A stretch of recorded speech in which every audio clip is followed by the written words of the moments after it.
suppose he can be? I don't know. I hope nothing happened to him. It's true, we're used to having him around all the time. Maestro, he's solid as a rock, just like me. That's right. Nothing's gonna happen to him. Yeah, sure. Here. Yeah, what a civilization. What a way of doing things. What a traffic jam. What a spectacle. Now, you take the Chinese. They really knew how to... Oh, children, sorry. Sorry to be late. You see, I've been studying the Chinese civilization.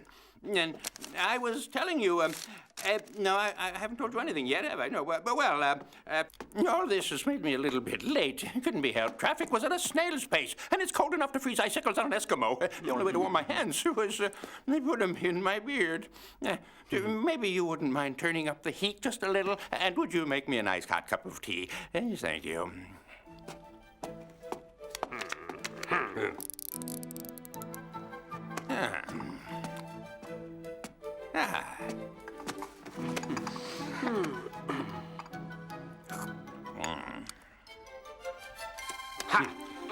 Yes, the Chinese, naturally a remarkable civilization. Now, what shall we talk about today? The Chinese? Huh? Well, I mean, you decide. Some world-shaking problem, the Earth and its future, ecology. Huh? No, let's talk about Wild West, cowboys and Indians. Pow, pow, pow! Ow! There, you see that imaginary pistol? Well, the Chinese are the ones who invented them, before anybody else did. And gunpowder and cannons, and this cup is made of China. No, yes, the Chinese made it 1,700 years before anyone else, and playing cards, and once again, it's the Chinese. 5 centuries ahead of the world.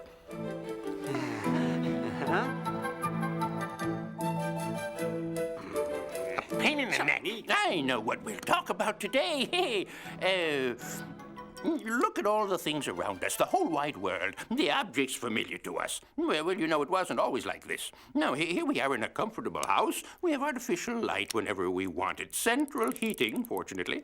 Hot and cold running water. The telephone. There's television. And all the rest, we can't count them. We take them for granted.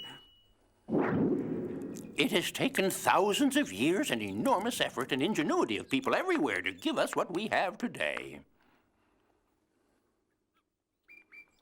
So, what do you say? Let's talk about all the great discoverers. The great discoveries of mankind. We'll find out about all the people who helped create our world of today and who are shaping the world of tomorrow. We all agree, Yes! Why can't he stick to cowboys? Yeah, it really sounds boring. Oh, no, you're not going to be bored. I promise you. Think of it, the story of human genius. Boring. Why, it's the most exciting story ever told. What would we be? What would our world be like if it weren't for the genius of the inventors and the discoverers? Huh? You tell me that. But, Maestro, what's this got to do with the Chinese? Well, just as I was saying, the Chinese discovered everything long before all the others. Well, almost everything. Paper, playing cards, the decimal system, steam engines, the parachute, matches, the compass, how blood circulates. All that, 1,000, 2,000 years earlier than us. And brandy as well. That surprises you, doesn't it? Yes, well, the mechanical clock. Oh, yes, there it is. Printing. And rockets, the conveyor belt, suspension bridges, petroleum oil, and all that. No one knows. Or at best, not many. And so, you'll be one of the few in the know. Maestro, there are many other inventors who are famous in history. Archimedes, Gutenberg, Galileo, Pasteur, Edison, and plenty of others, right? Yes, certainly, yes, to be sure, yeah. I'll tell you what, let's see what the Chinese discovered this time, and later we'll talk about all the others. Yes? Yeah. Okay. Now, let's take things in order. The very first inventors, in a way, were certainly the animals. Well, birds, monkeys, but look at the birds.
Yeah, of course, sometimes they got lucky. Yeah, yes.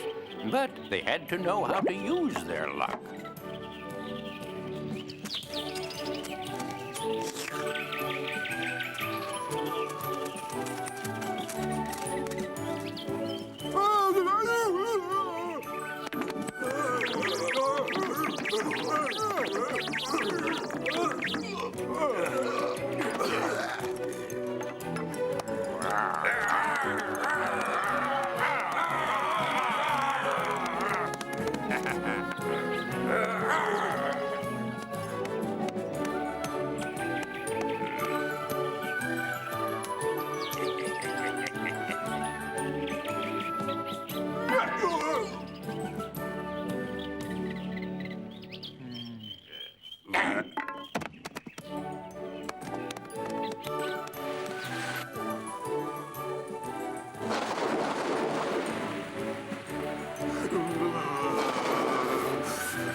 They were the inventors of the very first tools, the very first weapons, and the first to capture fire.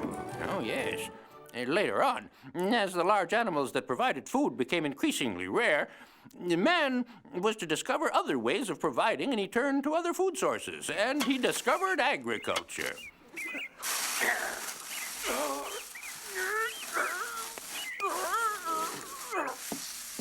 At this stage of agriculture, let's go back to the Chinese. As far back as the 6th century before our era, the Chinese were cultivating vegetables. Intensive hoeing. They had invented the iron plow, and a little later, the multiple-row sowing machine. New techniques that greatly increased crop yield. It took the West more than 2,000 years to adopt it. 2,000 years, you realize. In Europe, the Gauls made barley ale, but this strong drink the Chinese were drinking 4 centuries earlier.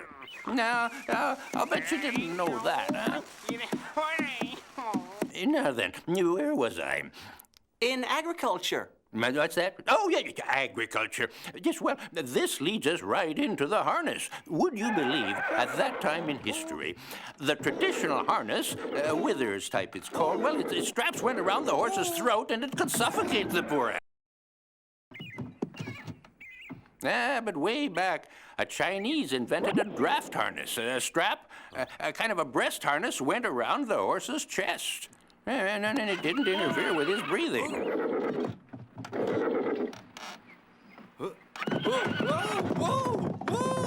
Oh, yes, and then a bit later, the great-grandson of a Chinese gentleman who looks like me had another good idea. The collar harness. This one went around the shoulders. It was a real revolution. The same horse could now pull 10 times the load. Ho! Ho! Ho! Ho! Ho! Ho! It took 1,000 years. 1,000 years before the West managed to invent the collar harness. Now that I think about it, we'd better discuss stirrups. How do you suppose people mounted horses before there were stirrups? Well, I'll tell you.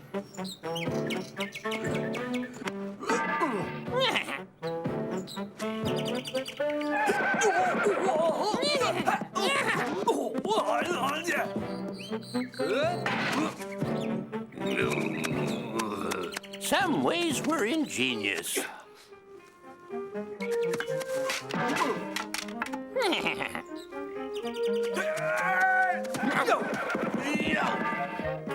Some techniques were more reliable.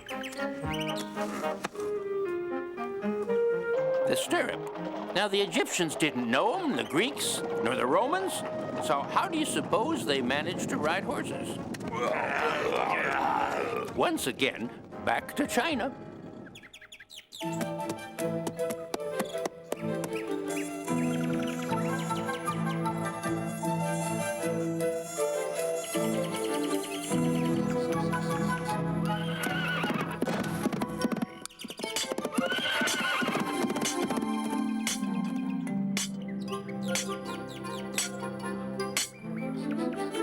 Now, of course, they first had to master the art of melting metals.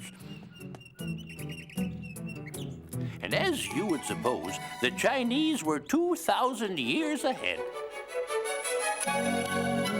Metal stirrups.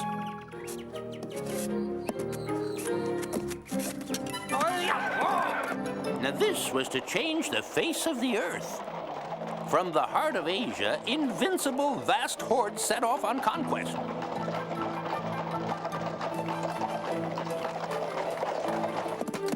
And so it was the Chinese stirrup set the stage of history for Western knights in armor. It really is fantastic, everything the Chinese invented. None of it's true what he's telling us. How can the Chinese invent all that? I assure you, it's only the beginning. Yeah, there are so many things. Imagine this. The Chinese invented, before anyone else did, the compass. Yes. The magic lantern, the forerunner of the movies. The universal joint that makes car transmissions possible. Hydraulic power. Even the steam engine and water locks. Paddle blade boats. The rudder. You know, in the 3rd century, 16 centuries before the West, the Chinese discovered biological control of insects. Yes. The ones that attack fruit are attacked by other insects.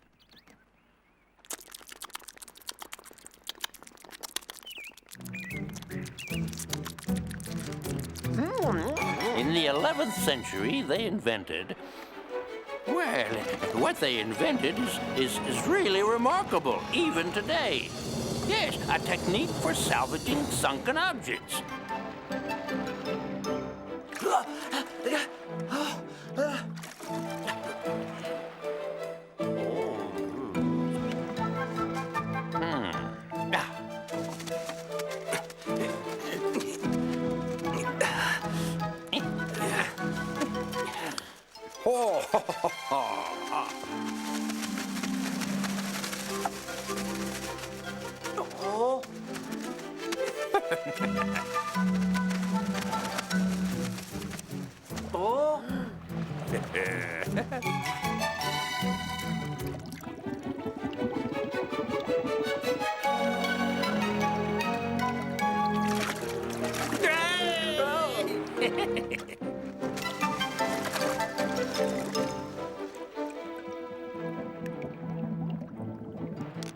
Much later in the 20th century in the West, we're not doing much better in this realm. It was in 1894 that for the first time a certain Baden-Powell was to fly, using a kite. And inspired by the flight of birds, Otto Lilienthal opened the way to aviation. But the first person to fly with a kite, and not entirely because he wanted to, was a young Chinese prince. But let's begin at the beginning. From the 5th century before our era, the Chinese had mastered kite flying. History tells us that whenever a big Chinese city was under siege, the people would fly kites to notify their distant friends that they were prisoners. Shoot them down! I don't know if it's true, but it's a nice story. Now I'll tell you another story not so nice.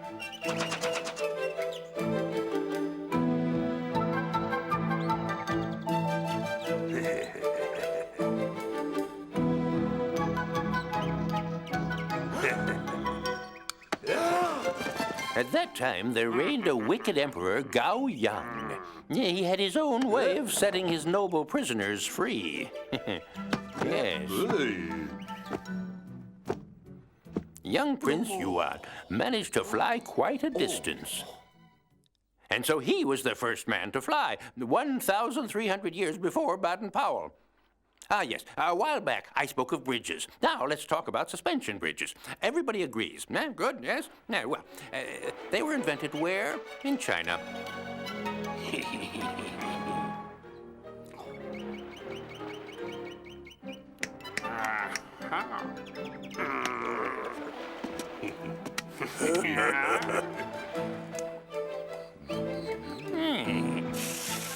There it is, the first suspension bridge. Primitive, it's true, but how long ago was it? Well, nobody knows exactly. In any case, a bit later.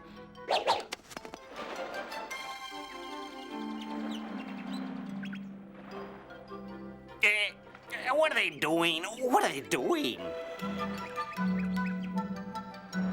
What are they doing, huh? Answer me that. Huh?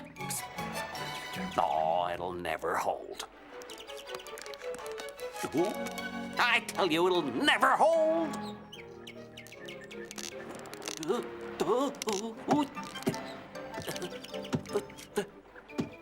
Anlan Bridge in Sichuan province in the 3rd century before our era.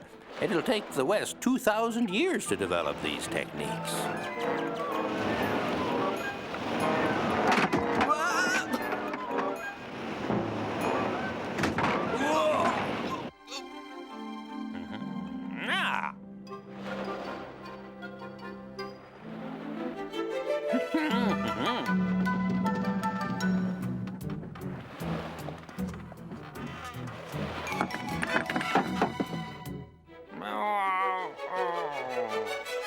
This time, it'll take Europe only 5 centuries to attain this level of perfection. Now, let me tell you about the parachute. It's generally believed that Leonardo da Vinci was the first to come up with the idea. In fact, the parachute was invented centuries before our era.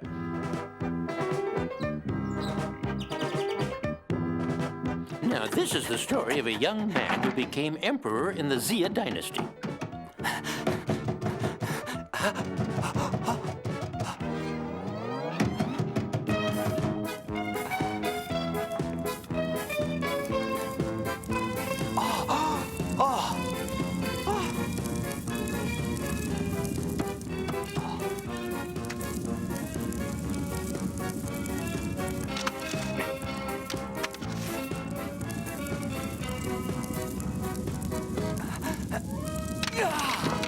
All this happened nearly 5,000 years ago. Much later, approaching the year 1100,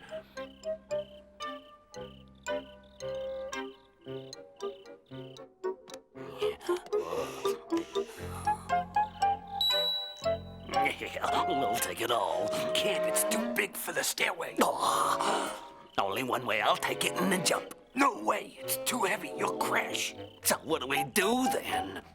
I got an idea. Here's the way we might do it.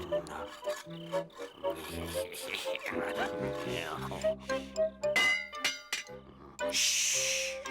Oh, I'll jump. You're too heavy, won't work. You'll kill yourself. So what do we do then? I'm the one who'll jump. Because I'm a lot lighter. Yeah, so what do I do? You stay here. I'll come back for you. And we'll take the rest. all this happened in the year 1080. Later,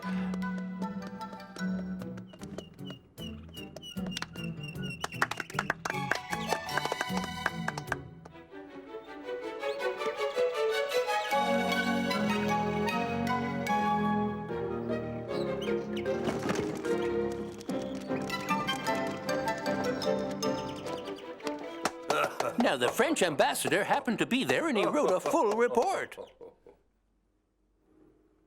100 years later in Paris, when the Montgolfier brothers were going up in their balloons, an interested party found it extraordinary, incredible.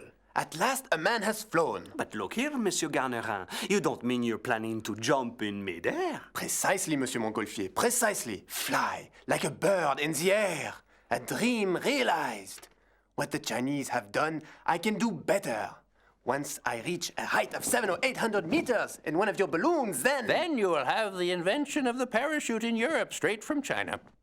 The very first example of writing was surely done on clay tablets in the Sumerian civilization some 6,000 years ago. Later, the Egyptians used papyrus.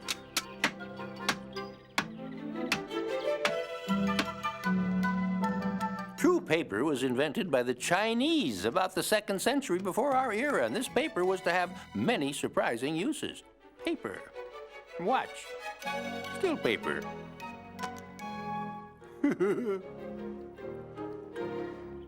And once again, paper.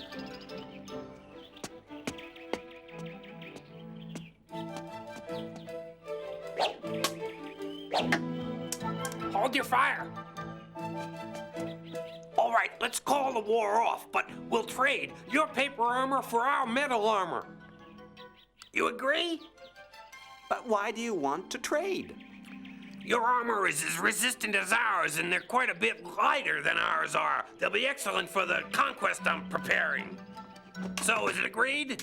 Let's go, all of you. Off with your armor. Around the year 810, paper money was introduced in China. See that? It's only paper. We can be rich. Just print as much as we want. We're rich. Sure, sure. We're gonna get rich, yeah, sure.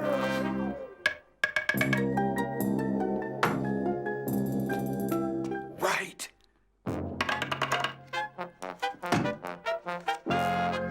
But counterfeiting is punishable by death.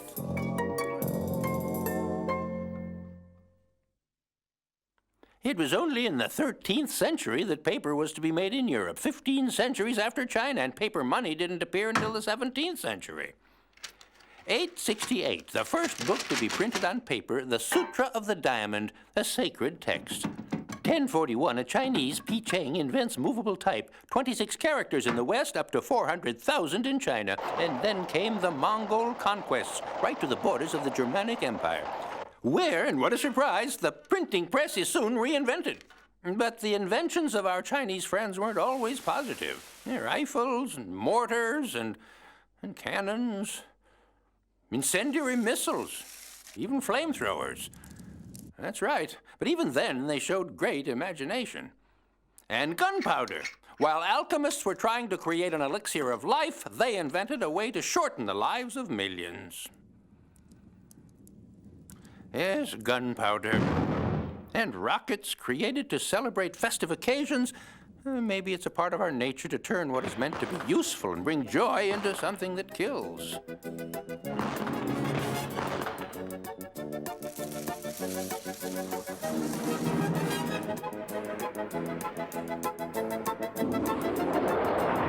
Just a few more centuries and rockets find their way to the West.